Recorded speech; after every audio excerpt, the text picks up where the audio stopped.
There's a reason the galaxy fears human anger, a reason entire civilizations vanish when they push too far.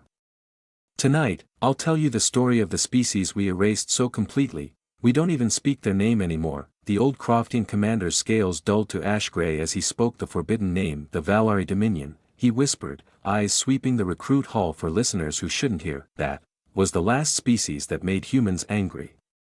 And we don't talk about them anymore. The fresh recruits, barely past their first molting, leaned forward with the eagerness of youth who hadn't yet learned which questions Kill Point 1 dared to ask, why not?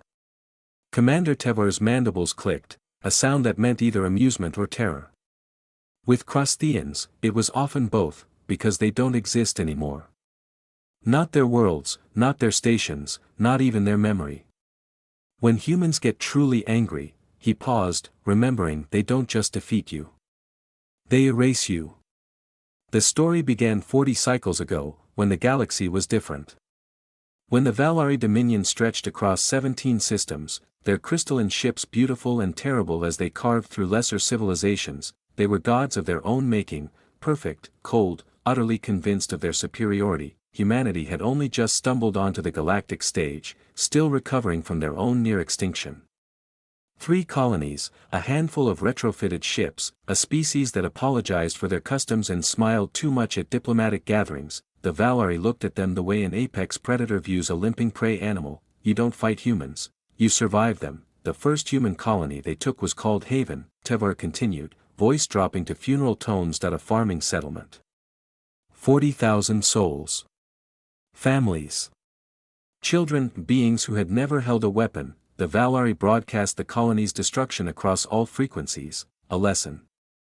A demonstration of what happened to species too weak to defend themselves. They made the humans watch as Haven burned. As escape pods were hunted down for sport. As the survivors were processed into nutrient paste for Valari biotanks. When the humans asked for their dead, the Valari sent back the paste labeled, "Return to sender." Every species in the galaxy waited for Earth's response, rage. Pleading. Tribute, but humans didn't speak, they acted. For 7 days, Earth was silent. No communication. No protests, nothing. The Valari mistook this for acceptance of their superiority. They were wrong. On the 8th day, something changed in human space, not their technology, still primitive by galactic standards, not their numbers, still outnumbered 1,000 to 1. Something deeper shifted. Something in the collective human consciousness that predators should recognize, but civilized species had forgotten. Human anger isn't loud. It's surgical. The first sign was the shipping logs. Tevor's tail twitched at the memory. Human vessels, cargo haulers, miners, anything with an engine, began disappearing from commercial routes. When questioned, Earth simply said they were repurposing resources. The Valari laughed. What could humans do with obsolete freighters against the finest war fleet in the galaxy? They prepared a second lesson.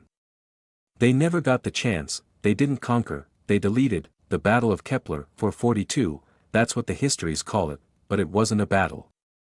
Battles have survivors. 300 human ships emerged from hyperspace at the edge of Valari Prime, not warships, welding rigs, ice haulers, asteroid miners, vessels held together by determination and hull tape, crewed by volunteers who'd painted their children's names on the bulkheads. The Valari fleet, 10 times their size, moved to intercept. Their admirals made bets on how long the humans would last. We had fleets, Tevor said. They had resolved. We had weapons, they had purpose. The humans didn't try to match them ship for ship, they did something else, something that broke every rule of civilized warfare. Each human vessel was a bomb, not carrying bombs. The ship itself was the weapon. Engines overloaded, reactors set to cascade, holds packed with industrial mining charges. 300 faster than light missiles, aimed not at the fleet, but through it, toward the worlds beyond. The Valari fired everything, plasma lances that could split moons, singularity weapons that bent space itself. The humans kept coming. You could vaporize 90% of a ship, but if the engine core remained, it kept accelerating. The Valari believed they were gods. Even gods fall, when they awaken something older, something buried, something human. The first ship to break through was called the Remembrance. A former cargo hauler whose crew had welded pictures of Haven's dead to every surface. It struck Valari Prime at 70% light speed. Have you ever seen a planet die? Tevor asked. Not bombarded, not conquered, die.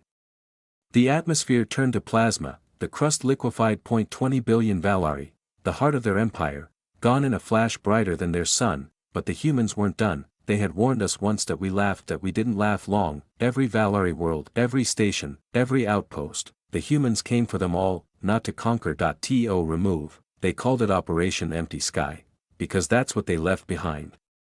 Empty sky where worlds once hung, the galaxy watched in horror as humanity systematically erased an Empire.no speeches.no demands.no mercy. The Valari tried to surrender, but how do you surrender to silence? They begged for terms. The only reply was more ships. More impacts. More empty sky. You think humans are weak because they smile, Tevar whispered, but I've seen what happens when they stop smiling. Some Valari fled to other species' territory seeking asylum. The humans followed, not fleets, just lone operatives, with lists, and patient eyes. The refugees vanished. No violence. No incidents, they simply stopped existing. That it wasn't just ships the humans sent, that it was memories, anger refined into vengeance. The last Valari was found on a neutral mining station. She was young, barely past hatching, she had never held a weapon. The human operative hesitated, the recruits leaned in. Perhaps here, mercy. The operative contacted Earth, listened, then apologized. Genuinely apologized, before completing her mission, because 40,000 human children on Haven, Tevar said softly, never got their chance to grow up either. It wasn't war. It was a warning. When it ended, humanity did something worse than killing. They edited the Valari out of existence, their art, their history, their achievements, deleted from archives, their name removed from star charts, their memories scrubbed from reality. A recruit finally whispered, but, you remember them.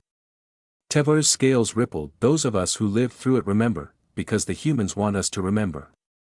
They left witnesses, living reminders of what happens when humanity stops talking, and starts acting. That was the last species that made humans angry.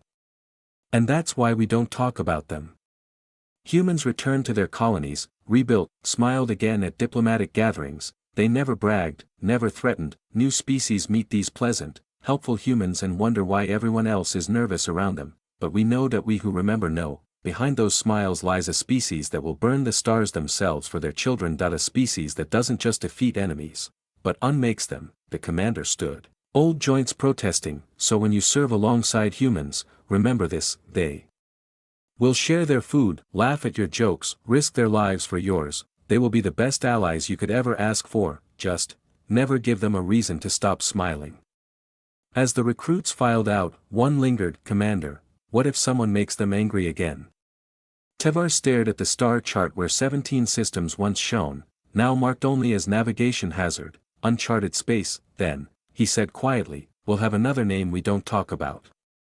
The lights dimmed, leaving only the glow of dead stars and the weight of memory. Somewhere in the galaxy, humans were laughing, loving, living their small lives, and every species prayed they kept smiling, because the alternative had a name, and we don't talk about it.